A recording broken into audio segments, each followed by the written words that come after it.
that? No, I think I've still got a very, very original cabin that's probably 90 years old. I think the multi-generational aspect of the vacation is something that should be presented and made bigger, I think, because I know for us, we've seen an influx of that with just grandpa, grandma, the kids, grandkids, great-grandkids all coming up for a week, you know, and unfortunately, we're still able to hang on to that weekly, you know, vacation for the summer, but there's a lot more, I think, of that.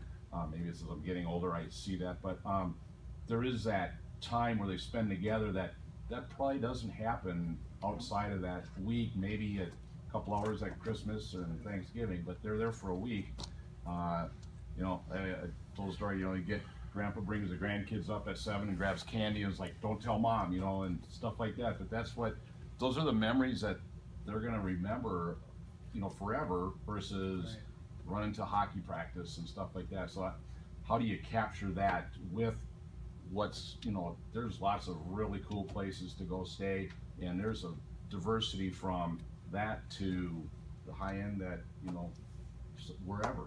And but it's that family unity, I think, really has some value. I see actually these as almost two separate stories in a way. I mean, because again, we're looking for unique ideas that they, like our new agency, Belmont Partners, can pitch. Whether it's the transition, it's a story about the transition of resorts and what they're like in Minnesota today versus what they used to be. And then that whole separate concept in a way of multi-generational travel. I mean, that's a human interest story. You can get a lot of different media sources to potentially pick up on that. But I like these ideas because they're beyond just, you know, do a fan tour and do a story about Brainerd. Well, so what? You know, why would they want to do that? But you got to give them some idea like that.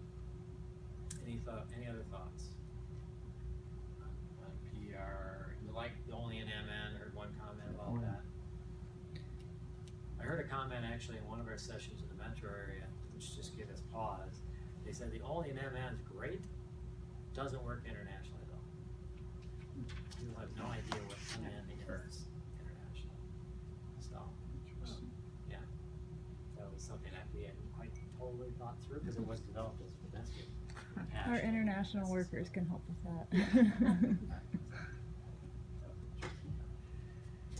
All right, this is a big bucket of stuff that we do with co-ops and partnerships and match dollars, and I think Carol has a little co-op brochure that we have greatly expanded on, and the co-op brochure is like 40 different opportunities to provide a statewide brand image and provide avenues for both businesses as well as nonprofits to become a part of.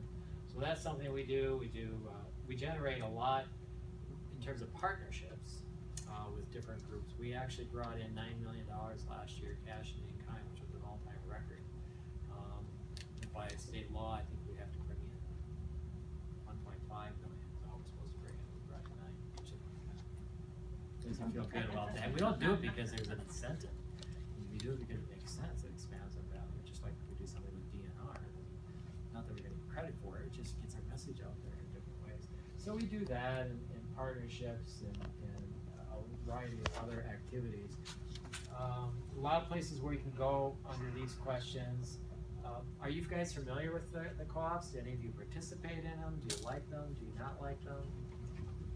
How many of you are participating in any of the co-ops that we do?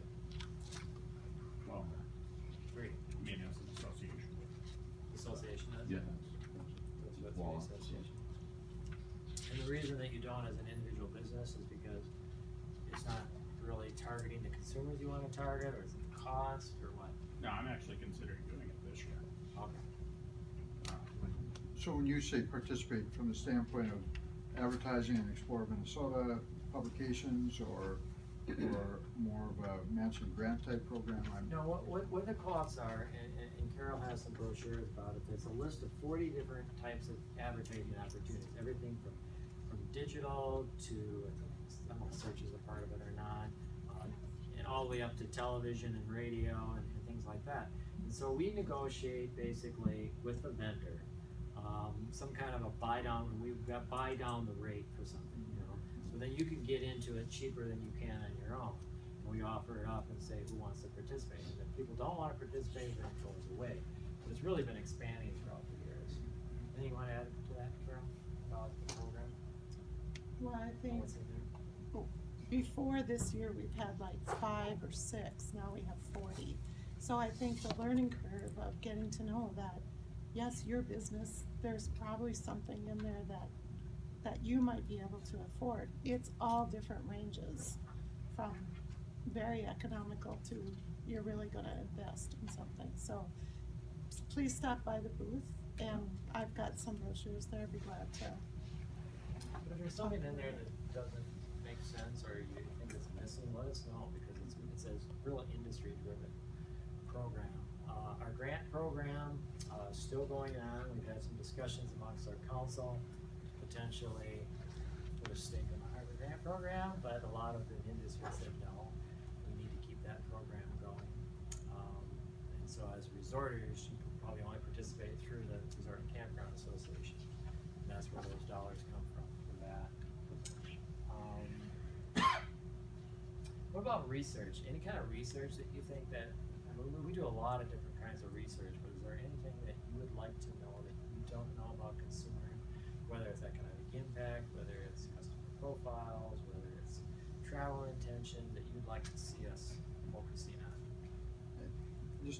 I thought of it earlier, so I'll throw it out here, but, and I have to believe you've probably done some research, but what does the public, what are they looking for from a standpoint of their leisure time, or a standpoint more specifically of vacations? And the sense that we have, or we talked a little bit about, is that what they're looking for, their needs, so to speak, are changing. Right. And, Well, we do some research with a company called Longwoods, and we're gonna have some new research coming up at the end of December. It takes a look at a bunch of attributes for state travel.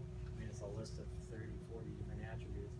And then we do a comparison of Minnesota versus other competitive states, whether it's Wisconsin, Michigan, Colorado, what do we offer that they don't offer? So we can kind of see where we fit within the competitive set. So it kind of gets into that question of what the consumer's looking for, or what they perceive that Minnesota has. And in some cases, they may perceive something that, or they may not understand what we have.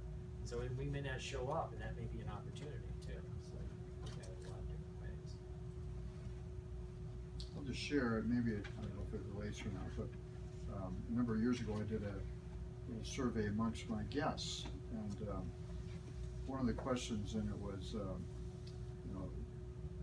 when you come to the Bugby Hive, is this your principal vacation of the year? Is it an ancillary type getaway or whatever? And I always assumed that it was just kind of a secondary vacation. There's summer thing that they did, and their major vacation was done. They went to Disney World or Europe or other places, and I was shocked that my place was their major vacation of the year. And I was shocked because I thought, shit, what do I have to offer that makes it so great as their major vacation? But I think a lot of it had to do with my client's economic base, and hopefully it had to do with something that we offer at our resort, but that did surprise me. And I just shared kind of like, those kind of revelations obviously can come out in these type of surveys. So, I expect that all my guests are gonna go to Disney World a couple times in their lifetime or whatever, but I anticipated that they did more big package vacations than they indicated they did. This is really broad, but what is climate change gonna do to Minnesota travel? We've noticed, like even in the last couple of years, how our fall fishing was, that mid to September to the first part of October was prime, and that's already, the last couple of years, been shifted out to mid to late October. Year before last, in those 2 years, we didn't have ice out for opener, so I mean, climate change wasn't affecting us there, but I think our seasons are changing, and the patterns of vacations might change. I've been asked that question by media too, when we have some changes in the weather, what's it gonna do to our industry? What about winter if we don't have snow? I'm like, sort of generic response is our industry is responsive and we offer opportunities, no matter if there's snow on the ground or not, but, you know, we haven't really I systematically. think it's changing faster than we think. You know, our ice typically is going out a little sooner, it's coming on later, that kind of stuff. You know, and the changing school year is another one that we keep in Mhm. mind too.